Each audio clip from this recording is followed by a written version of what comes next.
All right, so how do you know if you need testosterone? First of all, that's the big question. A lot of people say, I don't feel this or that, or, basically the first thing you want to do is do a thorough blood test. Now, what I mean thorough is you want to do your testosterone, total and free testosterone, your estradiol levels, your dihydrotestosterone levels. And when you do your testosterone, it should be the sensitive assay, as well as estradiol levels should be sensitive, estradiol being estrogen.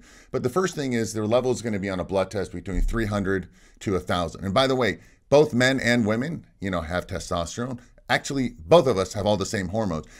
We just have higher levels of testosterone than women, but women actually have more testosterone than they have estrogen. So keep that in mind. Testosterone is pivotal for both men and women, for all the things I'm going to mention a little bit later. So you do a blood test, it's nanograms per deciliter, and here in America, it's testosterone is like between 300 to 1,000.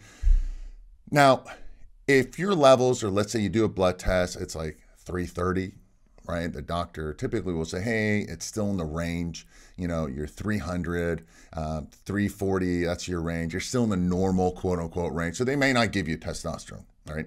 Or you go to one of these clinics who their only goal is to make money, and they're going to tell you, hey, even if your testosterone's 500, hey, you got to be optimal, bro. You got to be like 900 or 1,000. That's the best way to do it. And then boom, they start, charging you an arm and a leg for all the different things you don't need, right? And you can get a bottle of testosterone, and I mentioned it, something like this. I'll dig deeper into this in a minute, and charge you like, 40 or 50 bucks a shot, and you get the whole thing for, 50 bucks.